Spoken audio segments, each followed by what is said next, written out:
Hello and welcome to a Smurd P video, and today we're looking at X-Men's Sins of Sinister event, which occurred earlier in the year, and it's based around Sinister's universe. Basically, it's like the age of Sinister, basically, and you can see that I think this was the main cover for that first issue, and this is him basically shattering the universe.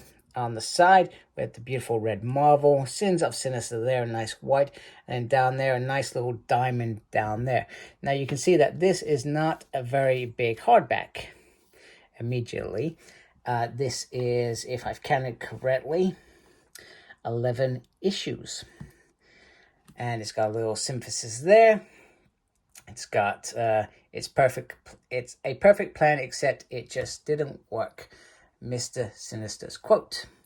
And this collects Sin of Sinister's 1, Storm and the Brotherhood of Mutants 1-3, Immoral X-Men 1-3, Nightcrawlers 1-3, and Sins of Sinister Dominant 1. And this is written by Kieron Gillen, Ewing, and Cy Spurriera. I think I said that correctly. I'm not sure. I could be wrong. And then there are multiple artists that do artwork on this issue, on this book, so to speak, because each story has it on there. Then on this side you got all the creators, which we just talked about. I think in terms of artists, you got Andrea DeVito's, Paco Mandina, and rising star Lucas Werneck. And then on this side, a snake in the garden. And then underneath, you have a beautiful black cover. And then I like that sort of a diamond shape there. Diamond in the middle. Sins of Sinister there, which is very, very cool. Now, let's have a look at this. So, I reviewed all these books. Generally, I'm just going to give you an overview and sort of take you through some of the pages so you can see what's in there. Now, I guess my biggest gripe is with these Krakoa era events or books is the fact that I could probably get a 50 issue omnibus for maybe 70 quid. This is half that price for a third, if I've done, that is the right calculation, a third of what you can get in the bigger book, which is a little bit disappointment. So Kieron Gillen is the driver. He writes Immoral X-Men and Sins of Sinister 1 and Sins of Sinister Dominant. Nightcrawler is written by Simon Spurrier, and Al Ewing is on Storm and the Brotherhood of Mutants. So basically we go back to, all the way back to, what's it? House of X, Powers of X. This is where Sinister probably started his story in terms of this, and he infected all of these mutants, certain mutants that he would use at some point to be able to create his universe controlled by him. Now, we've seen him make multiple clones over the years, etc., etc. And this was a way of infiltrating in some of the most powerful mutants, in particular, Professor Xavier, Emma Frost, Exodus, and Hope Summers. And this is the sort of story about how they all weaved in to creating what they create now. Because Immortal X-Men, which I think up to issue 10, I'm going to say, or 11, which is just before this, is all of Sinister's sort of moves, etc. Everything else, we've seen him with the Hellions in particular, and I think he pulled strings in Fallen Angel with Psylocke, etc. And that was all a process to get to this point. And then he starts infecting the world, etc., with certain political creatures, and it just grows and grows until he sort of ends up taking over the world. And then we got Sins of Sinister. So we have Storm and the Brotherhood. So each takes place in a different time. So the first 3 issues, which is off, so it runs in a sort of order. So you have Storm in the Brotherhood, then we have Nightcrawlers, then we have Immoral X-Men. So that's year 10. Then the next 3 are year 100, I'm going to say. I could be wrong. And then the last 3 are year 1000. And they all feed into this universe that goes terribly wrong. We also get the other Sinister players in the game as well. So we get Mother Righteous, we get this dude, which I can't remember him, and we've also got Dr. Status at one point in the storyline.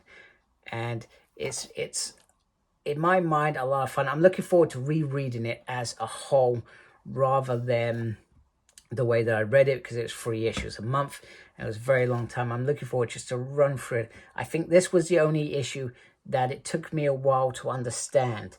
However, by the end of it, I did understand it, etc. But a majority of this all flows into this bigger story that leads to this climactical battle to for Sinister to reset time, because that's what he's been doing. He has a Moira 7 that gets kidnapped, and they've all got their agenda. You got Destiny, who has an agenda. Storm, who at one point has an agenda.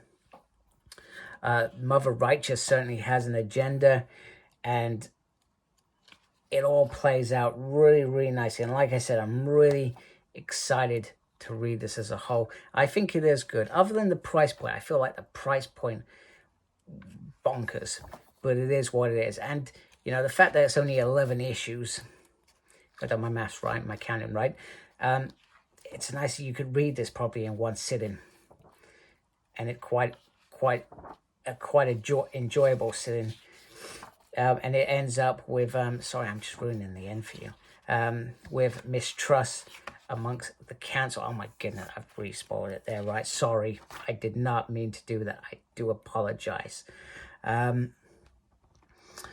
And then you've got all the covers at the back. I think I brought lots of connecting covers at the time, although I got sidetracked because I managed to actually get the first issues, apart from Immoral X-Men, signed by Kieron Gillen, and Ewing in the UK. Yeah, these are the connecting covers that I collected. So there was 3 covers for each sort of set. I can't remember, I've got the signed ones kept because they were addressed to me, but I think I may have sold the rest of the set. No, that's what I did, because that was my original intention. I was going to do the event, and then I sell off that set. That's what I usually do with X-Men comics, and then I buy the hardbacks and the omnibuses. And I ended up having to buy a few issues just to just resend it. Yeah, this is the old connecting cover as well, which I got. And I got that one as the final one. That was the final one I released.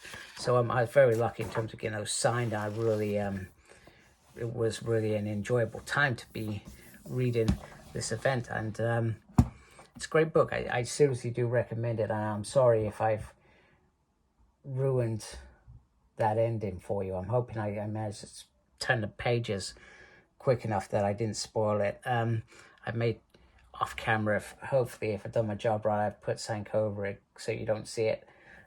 Anyway, I hope you like my video. If you do, wait a minute, I'm not done yet. Sorry, I jumped ahead. I'm not done. Okay, so this is just what I wanted to show you up before I finish the video. Here is Sins of Sinister next to the other events and X-Men omnibuses. Generally, because they just weren't releasing all the hardbacks for the various issues, as well as I think they're starting to stop. They're not been making, like, for example, X-Men Red or Immortal X-Men. They've not been doing that, even though I feel there's enough issues for that. I've actually stopped collecting those, sort of keeping those other individual series hardbacks, and that's not what I usually collect anyway. And I do hope that omnibuses are on the way, especially with the Fort of X, which is happening right now. You could easily have the Dawn of X omnibus, how many it takes to complete that run, and then Reign of X, as it was called, and then obviously the Trial X, if you want to go that far, omnibus, and then finishing it with the full effects, and then who knows what will happen after that in terms of Krakoa. Maybe it will move on in a different direction. Who knows? But we'll see. Anyway, for now, happy with Sins of Sinister. If you like my video, do please support my channel by subscribing. Thank you for watching. Make sure you look after yourself. Very important these days. And as always, embrace the geekiness. Take care. Goodbye.